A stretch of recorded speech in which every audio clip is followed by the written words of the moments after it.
Hello, welcome back to my channel. I'm Bree. I make bookish content like reading vlogs and other book recommendation videos. So this week's reading vlog, I am going to be reading two books that have been on my TBR for a bit.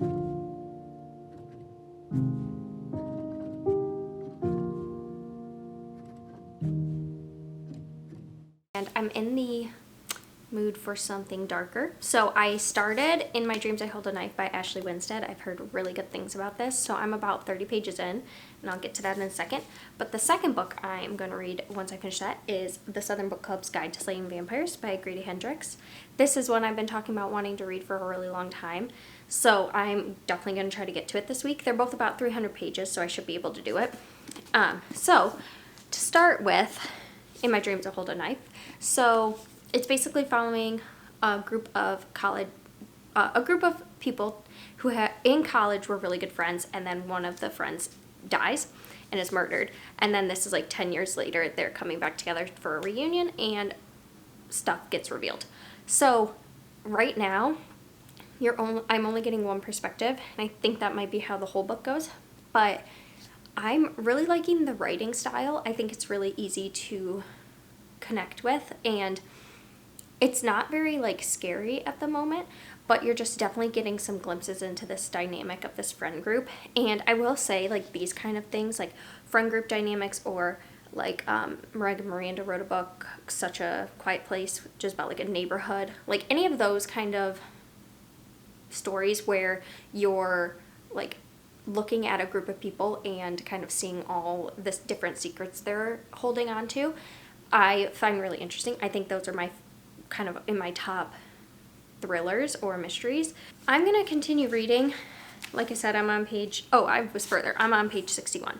And you're flipping, it's not exactly chapter for chapter, but you're flipping from now and then into the past. So some of the chapters are from her perspective when it was back in college, and then some are now, and it's like leading up to this murder and then hopefully what really happens.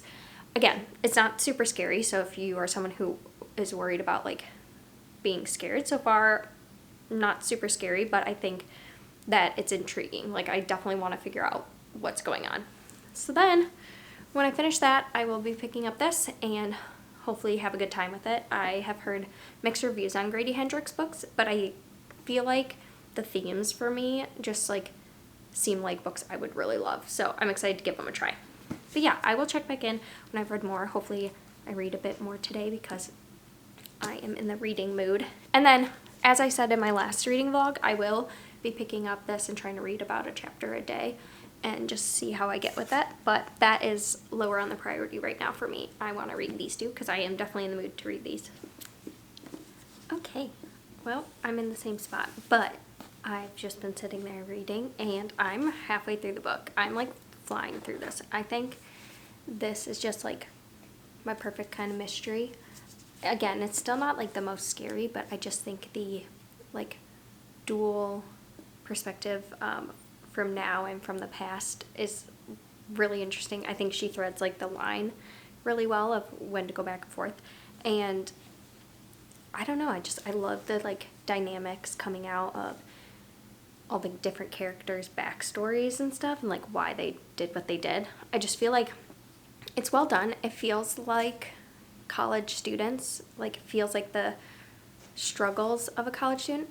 And there's a lot in here about like, I wouldn't say a lot, but there's a decent amount in here about Greek life, because that's like the main thing to do at this school. So like they're all involved in Greek life, and I feel like I can't really talk about that too much because I wasn't in Greek life, but from what I know of like friends and stuff who have been in it, I feel like this is pretty like accurate to that. And so I find that interesting too, that whole dynamic. But there's just like so many things that are in here that I just think are like true to being in college and being 20, and like jealousies and, you know, betrayals and mistakes being made. Like, it just feels very real life, obviously with a much more gruesome ending out of it. But yeah, this is just really feels like a book for me. Like, I thought this was going to be a 5-star for me, and so far like it's really there, unless it like really goes downhill.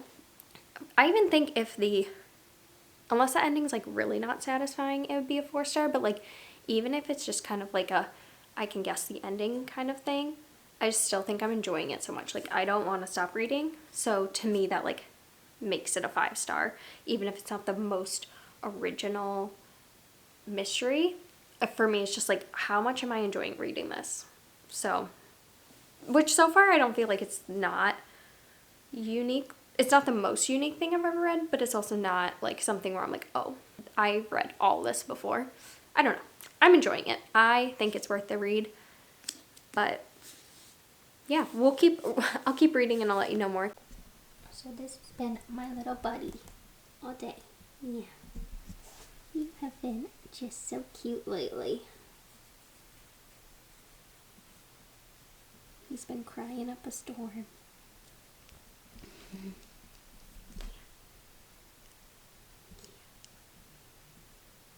Hello, welcome back. So it is Wednesday? Yeah, Wednesday.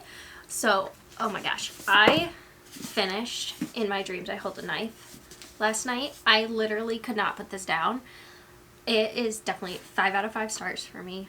I think that this isn't necessarily a mystery that I think everyone would like really love and enjoy, but I think everything in it was just like for me. Like, it was just one of those books that I just love all of it.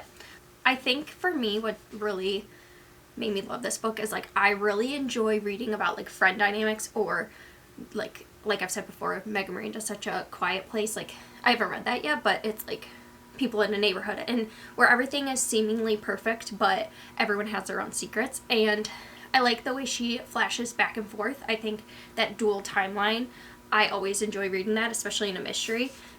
And then I think all the characters, like, there's something about them that you like can like about them, but then there's also like, you see how messed up they are, and so like you can sometimes understand their actions while also like disagreeing with their actions. And I think that the narrator is a good example of that. And so I feel like she definitely like did a good job of like weaving this mystery and like having everyone have their like demons, and slowly the truth comes to light. Yeah, I don't want to say too much because I don't want to give anything away, but like, oh my gosh, I loved it. And I think that the reveal wasn't like the most insane reveal ever, but I did enjoy it. Yeah, I really love it. I love her writing style too. It does remind me a little bit of Megan Miranda, where it's just like, it's easy to read and get in these people's heads. And I think the thing is, her, like, the college vibe is like, it felt very much like college. And I went to a big university, and I just feel like a lot of the things in here I could like see happening when I was in college. And it's just like, for them it turned deadly. And so I find it so interesting. I loved it. I think it's a new favorite. I'm definitely gonna read The Last Housewife when it comes out. She wrote that. This is her first book. And so like, I'm really intrigued to read more by her because I just thought it was really well done.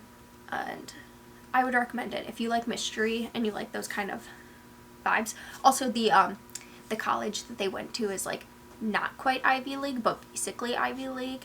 And so I also like that dynamic. That I think that added to the story. And yeah, I just would recommend. I gave it 5 out of 5. Again, I don't know if it's not like the most unique mystery out there, so I don't know if everyone would find it as enjoyable as I did, because I don't think it's doing anything like necessarily so profound in the genre. But I think all the things she did well, and I really enjoyed them. And it was just a book that was like completely for me. So, that being said, I'm going to move on to the Southern Book Club's Guide to Slaying Vampires. Hopefully this is also one that's for me. I'm really excited to get started on this. I think it sounds like such a fun ride. I know I'm a little worried because of the mixed reviews with Grady Hendrix, but I'm predicting like maybe a 4-star read. Well, hopefully. We'll see. So I'm gonna do some work and then I'll probably be reading this later. But yeah, I just wanted to say that I loved In My Dreams I Hold the Knife and I'm really happy I read it. So yeah. Okay, it's a bit later now and for like lunchtime, I decided to sit down and read, and I am only 65 pages in, but I'm officially hooked. Like, I love the like stay-at-home mom dynamic, and their just like little book club that they have is just so like, it just feels like what moms would do who are like they're just stressed out and they just need to vent to each other, and then they use this book club, and like they're supposed to be all like prim and proper kind of a thing, but then they're reading these books about like serial killers and stuff, and I just think that's so fun, and I like the narrator and the way she's written so far, and a situation just went down, and I think it's like starting to kind of get into like the bigger plot of the story, but even so, like, the first 60 pages, like, I've just been enjoying, like, reading about these ladies and their book club, and then knowing that there's, like, more coming, I think is fun, and, yeah, also, it does feel a bit, like, it's supposed to be in the 80s, 90s, mostly 90s, I believe, and it's just, like, it's fun, because I was a kid in the 90s, so I'm, like, imagining my mom and my parents during this, like, time, and just like raising kids in the 90s is just interesting to see like the parent perspective. So yeah, I'm really enjoying it. I can't like even predict what this is gonna be going like further for me, like star wise, because I'm only 65 pages in, but I really enjoy it right now. Also, I really enjoy their like, so there's like sections basically, but they're based off of like the books they're reading. So, and then it has a date. So we've like already flipped through a couple years in time. It's cool too that there's like these sections, and I'm interested to see how the sections play a role in the plot. So yeah, I will let you know when I know more. Hello, welcome back. So I wanted to give a little update because I'm at 150, so almost halfway through the Southern Book Club's Guide to Slaying Vampires. I'm really enjoying it so far. So there's been, I think like maybe 3 scenes, maybe 2 scenes that have kind of like really made me cringe, just with how descriptive they are. But then the like other parts of the book I find very entertaining, like these moms and their daily life, and I also feel like their struggles a bit of like with their husbands not being super helpful, and then like there's this added person that is like kind of suspicious, and so like there's just a lot happening for them, and this is supposed to be 1993, so it's just like really, I like getting that 90s perspective, because I feel like I haven't read a ton of books recently that are set in the 90s. Like, definitely read books when I was younger in the 90s, but yeah. So I'm really enjoying it so far. I like the way the characters are written. Like, I think that they feel like stay-at-home moms, and like I think that they have flaws in their thinking and all that, but they also, you see like the pressure they have to like be perfect and be these like perfect housewives. And then to have this like book club that they're talking about like murder and stuff, I can see that happening like so easily. So I'm enjoying it. I wouldn't say right now it's not a 5 for me. Like, it probably is more of a 4 right now. But again, I'm not even halfway. So like, to me, I think that the horror mystery like side of things is just beginning. Like, we've had a couple incidences, but like their pieces are just starting to be like put together, so it's a little bit slow in that regard, but like it's not that slow. I tend to be a I like faster paced books, so when something's a little more like medium pace, it just feels slow to me, even though it's probably not that slow. So yeah, I'm really happy with it so far. I'm happy with both books I've read so far. I think that they've been hits, and I was thinking about this, and I just feel like I keep being drawn to like mystery, thriller, horror, and I have a lot of fantasy books to read, but I just don't feel like pulled to read them. And last year was kind of the same thing, as like halfway through the year I just kind of wanted to read only mystery. So we'll see what that means for this year, but hopefully I can get to some fantasy. But I think if my tastes are changing, they're just changing. And I've always liked mystery, but not to the level I've been wanting to read it lately. So yeah, I am gonna get to work. I have to edit a video, and you can see Pippi in the background. Yeah, so I have to edit a video and do a couple other things, but then I'll get back to reading, and my goal is to get through like another 100 pages of this. But we'll see. I just keep thinking about reading it, and all I want to do is read, but I can't. The eternal struggle. Okay. You got my little snuggle bug. Yeah.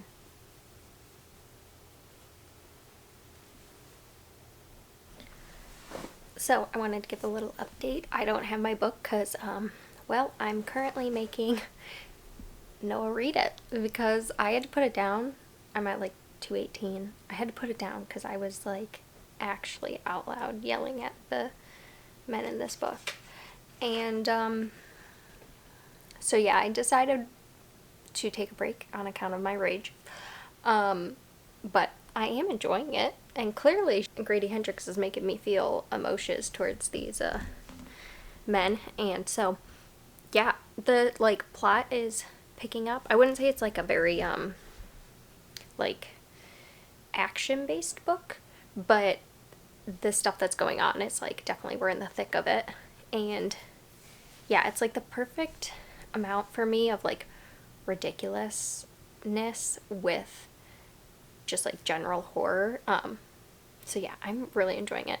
I think tomorrow I have some things we're gonna do, but then hopefully I'll read a decent amount, and if not, finish it tomorrow because I'm over halfway and I just really like it. So I foresee myself like not wanting to put it down. But yeah, I was getting a little angry, so I had to quit. For my sanity and for Noah's, because he was gonna hear me yelling at these characters for longer than he wants. So yeah. Also, I wanted to ask, does anyone else make their significant other read parts of the book they're reading? Because I don't make him do that a lot, but this time I was like, you just have to. And he graciously agreed, but I just was like, I need you to feel my pain, you know? So there's that. Okay, well, I just finished the Southern Book Club's Guide to Slaying Vampires, and yeah, I think 4.5 stars for me, actually. I really enjoyed it. I mean, I will say Miss Green, she's the real MVP of this book, but that being said, I did really enjoy it, and I think the wrap up was like done pretty well. It was like what I expected, you know, like you read the title and you're like you think you know what it's gonna be about, and I feel like it lived up to that for me. I know some people have mixed feelings about Grady Hendrix books, but for me it was really, really good. I would say it's just like a little slow in some parts, like it's not super actiony, so that's why it's not a 5 for me. But loved it. I loved it so much. It was really good. It was like enough seriousness and gruesomeness mixed in with just like ridiculousness, and the anger I feel towards the husbands of these women is just like, I just can't. So I feel like that was done really well too. And yeah, I'm really happy I read this. I think it's one of my, well, I want to say it's one of my new favorite horrors, but I've read like 3 horrors, so including this one, so I don't really feel like I can fully say that right now. We'll see when I read more horror. Yeah, for what it is, I think I really enjoy it, and it's not going to be like the scariest horror I've ever read, but I just find it so fun, and it was just really good. And I think that's what Grady Hendrix does really well, is like kind of doing spoofier things, that it's not that they're that scary, but they're just kind of ridiculous, and they do have that suspense to them. So I'm really happy I read that. So then that means I read these 2 books in this week, and 2 new favorites, like definitely a 5-star favorite for me, and then a 4.5. So yeah, I'm just really happy. I feel like I was kind of feeling down with some of my reading, and these two just like brought it back up. So I am really happy I read them, and thank you for watching this vlog. I am feeling back to my old self again too, with being sick and everything. I feel like this week has been just like a good week for me. So overall, like, really happy, and I will see you in the next vlog.